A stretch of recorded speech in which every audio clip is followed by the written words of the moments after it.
One of the most important parts of Riot's recent dev update was this throwaway line at the end about true skill, and we're going to get into what that is and how it's already being implemented in a way that's impacting ranked. Another longer-term project we're working on that will also help reduce smurfing is TrueSkill 2, with its increased MMR detection accuracy. We started testing it in North America in March in normal SR and ARAM. We then fixed some issues and expanded testing to all unranked queues in Korea last month. We're seeing players placed correctly in about 5 games, which is 3 to 5 times faster than our current system. We know League's matchmaking is super important to you and to us. It's important to us that we meet those expectations, and we know we have more work to do to get us there. So essentially what Riot's saying here is that they've already implemented TrueSkill 2 into normal games in Korea. And one of the reasons why that's really important is because TrueSkill 2 is a gigantic departure from League's matchmaking system over the last 15 years. Really, League's matchmaking system has been hidden under lock and key, the MMR system, since we switched from Season 2 to Season 3 to not being able to see your MMR number behind the scenes. But regardless of the changes that have been made over the years, I believe that Riot has stuck with a system that is pretty close to the ELO system. There have been some slight adjustments over the years, such as adjusting for role placement and, trying to make sure that the matchmaking accounts for some level of autofill parity, or adjusting for players who are duoing and things like that.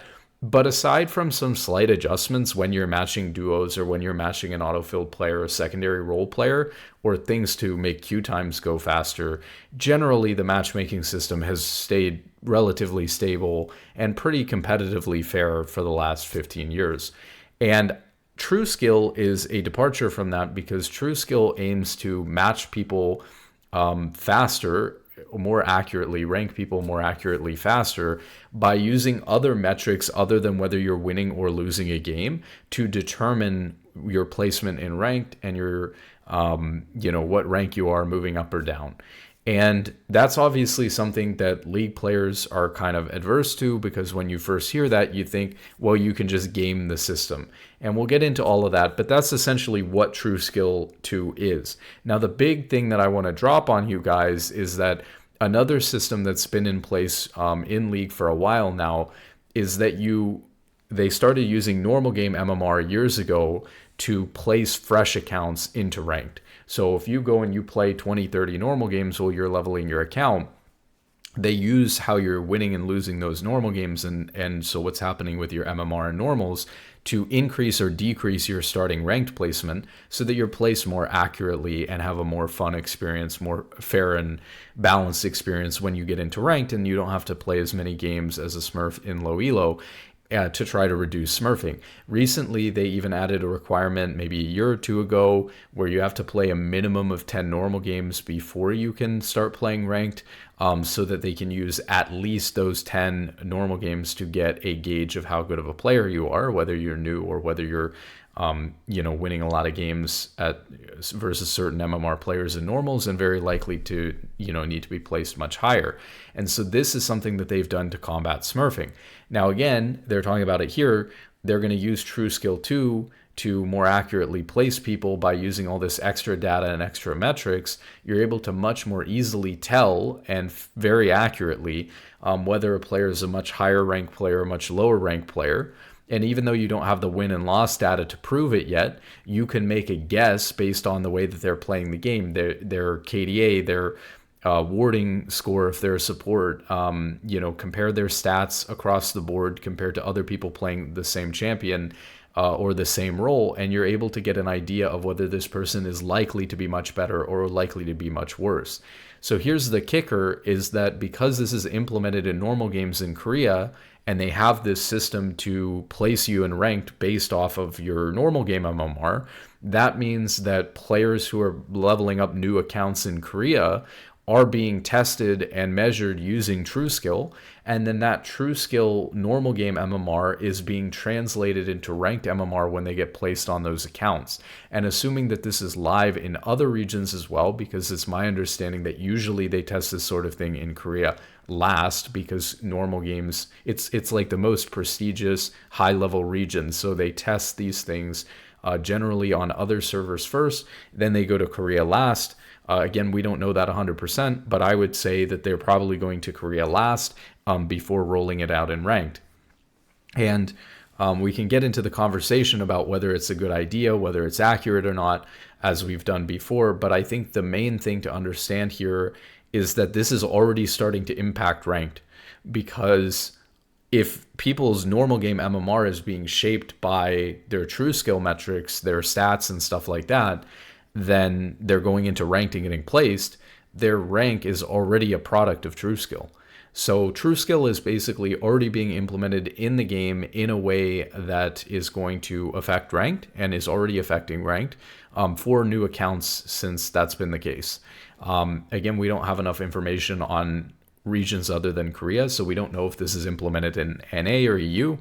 But the other implication of this, of course, is it also means that smurfing becomes a better option if you're stuck on an account and you're trying to get into a, not necessarily a higher rank, because you do have to be higher skilled in order to do that. But if you're stuck on an account and you feel like it would be faster to fix your bad MMR by starting a new account, that's probably going to be even more so the case, because when you go onto one of these new accounts nowadays, if you kind of think of the progression, an older Smurf account, the way that old Smurf accounts, and this isn't going to be the exact timeline, but generally speaking, accounts, unless they were a Riot account, like way back in the day, season 3, season 4, season 5, those accounts couldn't place higher than like gold, even if you won like all of your games. Whereas accounts nowadays can place much higher than gold. So they've lifted the cap on where new accounts can be placed. And I'm pretty sure, but I'm not 100% on this, I'm pretty sure that new accounts can be placed up to Emerald 1, which is the same place that pre-existing accounts can be placed at the start of the new season. So even if you were a challenger, if you didn't know, you start the season always in Emerald 1 after your first game. Because of the 5 placement games, it shows you your rank now. It used to not show you your rank. So because of the 5 placement games, you can actually place into more like D3 once you're done with your placements, if you were like Master Plus. But that's about generally where you start. And I believe new Smurf accounts can start in the same place. So what this means is that actually in some ways Smurfing is going to be more efficient, because you're not going to need to play as many games as you did back in the day when you were getting placed into gold. Obviously, they've since expanded it so that you could get placed higher in general. Then they expanded it so that your normal game MMR could impact your placement so that you can place even higher based off of the time that you spent leveling the account in normal games. Then obviously they added the 10 normal game requirements. So for people who were leveling in bots or something like that, not paying attention to that or not utilizing that, they were forced to come in and play normal games, so those people would be placed faster, although that wouldn't have made a difference if you were already going to play 10 normal games. And now with true skill being implemented in normal games, obviously if you're a good player and you're meeting these metrics, then you're going to get placed even higher, even faster, and even less games. And obviously once true skill comes to ranked, that will also be the case. So in some ways it's anti-smurfing, because it's going to get Smurfs out of lower ranks much quicker. But kind of the conundrum of that is that players are more incentivized to Smurf more when it's easier to get an account to higher rank in a few games, because you can do things like, if my account gets stuck and it's going to take 100 games to get it unstuck on my main, but I can come in on a Smurf account and in 20 games I'm playing in Masters again or whatever, then I would just abandon my main and switch accounts. And that's going to encourage more Smurfing when that balance isn't there. Also, there are obviously people who are like ranking up accounts and then selling Master Plus accounts. Those players are going to be able to produce more accounts to sell.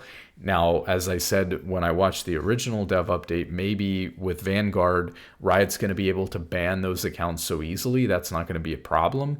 But there are some unattended, side effects of making it easier to rank accounts up in less games. And one of the main disadvantages is that while you're disrupting less games on an individual account level, if that encourages you to make another account, or people who are selling accounts are able to sell more accounts, or people decide to play on a Smurf instead of trying to fix their MMR on their main because it's faster, these things are actually going to lead to more Smurfing in total, potentially, not less, even if they're playing less games there, because it might encourage you to Smurf more. So it may not make an impact at all. It may help a little bit.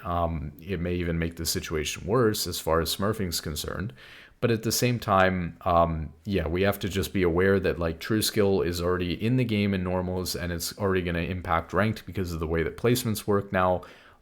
It's going to make Smurfing a better, more viable option if your account is stuck and you feel like you need to fix your MMR for some reason or another. If you had negative LP states or you were stuck well below your peak rank or something like that, it's probably faster when you go on a huge losing streak to abandon your account and start a new account, things like that. And that can actually, of course, encourage more Smurfing in the first place. Now, on to really what True Skill 2 is and whether it's a good idea or not.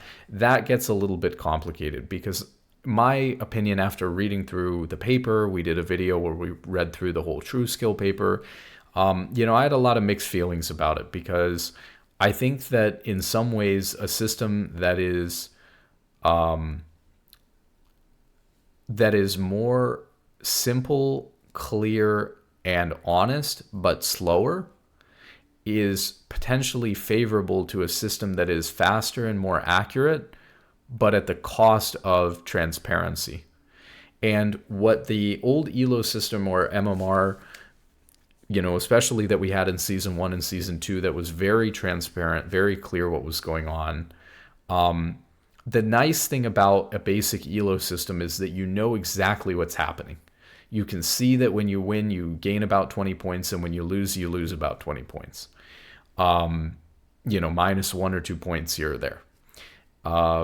So it's very obvious what's going on, and you know that the matchmaking system is solely dependent on whether you're winning or losing games, and there's something about that feels very nice from a competitive perspective, because you know that when you're playing the game, you know that the game isn't rigged. And if you're playing a competitive game, you need assurance that the game isn't rigged, especially if you're going to sink a lot of time into it. So the issue is that True Skill, I think, is actually quite a good system. I think that it is accurate. It is fair. The reality is that you can't game the system, because if you actually get better at all of the metrics that are required to be a much better player, then you probably are just a much better player because you've gotten better at a lot of these things. And, you may not think that they'll be able to measure it accurately. But the thing is that, as I've said before, if it puts you too high, wins and losses are still going to be way more important than any of the other stats. So it's making that guess about what kind of player you are initially when it doesn't have many games of data. But after it's got more and more games of data, it becomes more and more accurate, and it can adjust based on what's happened. So if it puts a player way too high and that player is underperforming and losing all of their games, it can pull back and say, what, the system was kind of wrong here, and this guy went too high. Or if it pushes somebody down because they're clicking too slow or something like that, but actually they're winning a bunch of games because they're too low, then they're going to end up right back in the same spot that they belong either way.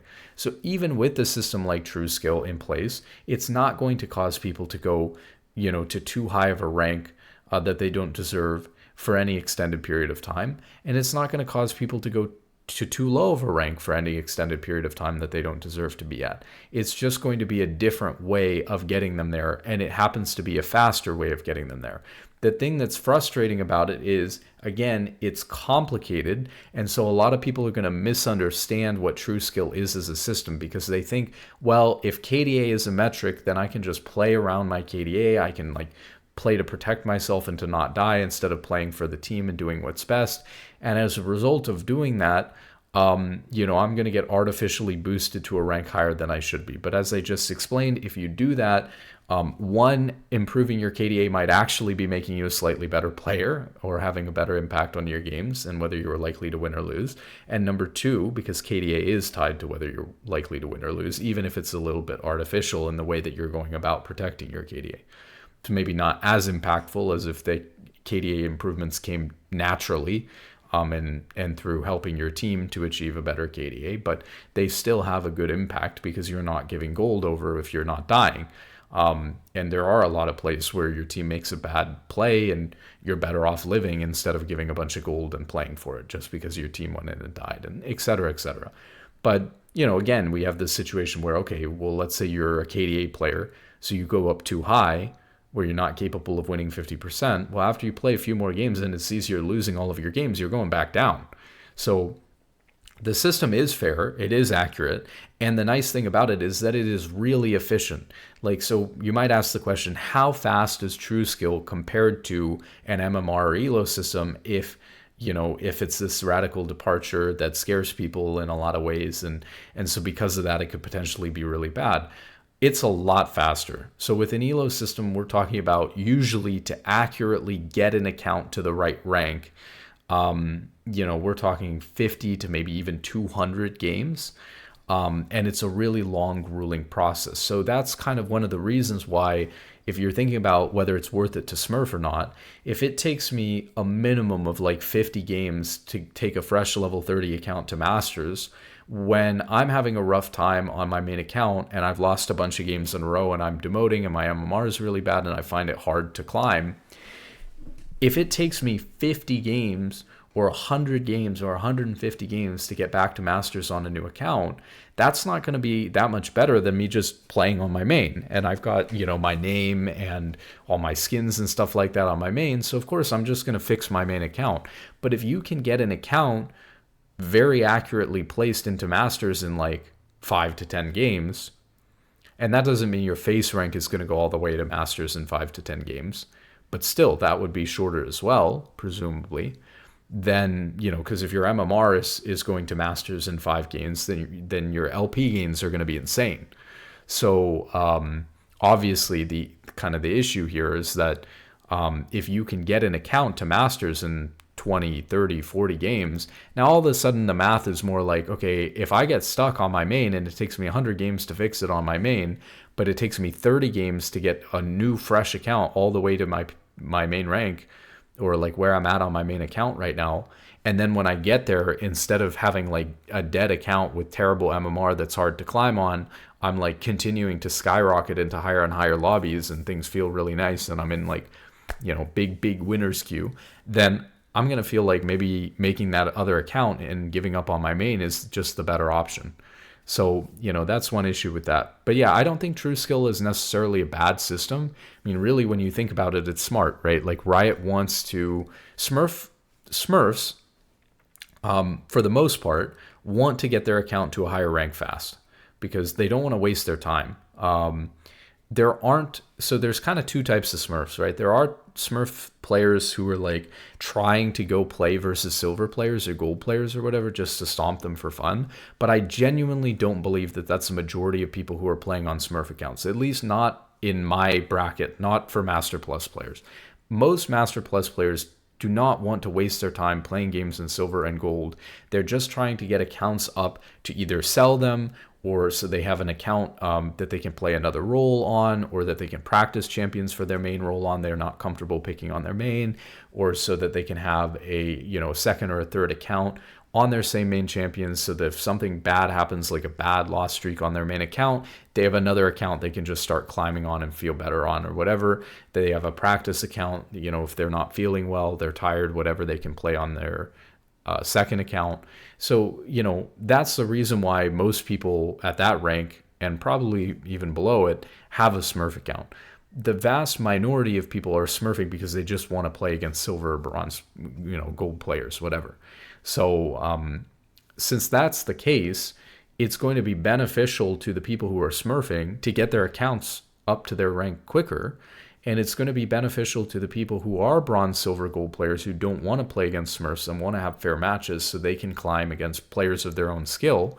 It's beneficial to them to get those accounts placed more accurately faster so that they're disrupting less low elo games. And True Skill does a great job of doing that. And again, True Skill takes wins and losses into account very heavily as one of its main metrics. So, in the beginning, it's relying more on stuff like your metrics, right? Your stats, your damage taken, KDA, ward score, whatever, other things that you do outside of support, like damage and stuff like that, all that good stuff, maybe even APM and things like that, XP that you're getting and stuff. And so it's taking all these stats into account. And in the beginning, it has to lean on those stats. But then as you play more and more games, as you get 100 games into the account, 200 games into the account, well, now it's got enough win and loss data that it's really being driven more like the old system by your wins and losses than it is by your stats, really. So it is a good system, but the lack of transparency and the fact that people are going to naturally assume it's a very bad, nasty system is going to scare a lot of people off from the game. Probably. And so that is not ideal. And then we'll have to keep an eye out on what it does to smurfing, whether it actually helps with smurfing or whether it actually makes it worse by incentivizing it because of how fast you can get accounts up. So we'll see what happens with that. Just wanted to let you guys know that True Skill is being implemented in the game in a way that's already affecting ranked for those new accounts in regions where True Skill is enabled in normal games. Because obviously, like he said, True Skill can tell in maybe like 5 games. He didn't say to what percentage accuracy. It's obviously not 100%. But True Skill can basically tell in 5 games with probably, 95% accuracy or whatever, what rank you are. Not exactly what rank you are, but like probably like what tier you are or whatever. And since you have a minimum requirement of 10 normal games, they're going to be able to find out in those 10 normal games with like probably, let's say 95% accuracy, but then instead of the rank, it's like probably down to the tier. They have a really good idea most of the time of what rank that player is. So when that player goes into ranked, they can start testing that player in much higher rated games from the beginning so that they're never disrupting almost any ranked games. And so that they're getting placed very accurately. And that smurfing is about what it should be more about, which is having an account to practice on, learning a new role, practicing new champions and stuff like that. That's what smurfing it should be for if it's in the game, rather than it being used as a tool to like stomp low elo players for fun, which is not competitive or healthy for the game at all, because it drives low elo players away from the game, which are the base of the pyramid that holds up the game. I think a lot of times high elo players, we could get into like all the drama with Pentilus and his accounts being banned. But I think at the end of the day, sometimes high elo players need to step back and realize that without there being a bunch of like lower rated players, there's nobody to watch us. There's nobody who cares about the esport. There's nobody who cares that you have gotten to that rank. And frankly, there's no competitiveness at all if you don't have a large base of people, at the bottom of the ladder to even make it to the point where, oh yeah, I'm, top 1,000 out of 2 million people. But if it's out of, 10,000 people, then it's much less impressive and means nothing. So you've got to have these people there playing the game, enjoying it, watching content and all this stuff, watching streams. And for some reason, a lot of streamers, content creators, Smurfs, high-rated players in general, seem to not understand that and take that for granted. So I think that it's complicated. I think that Riot is moving in a good direction on smurfing. I have said in the past that I think they need to do more about smurfing. As far as Pentilus' situation is concerned, though, I think that Pentilus... he's trolling, right? He obviously, messed around and found out, and that's the way that it is sometimes.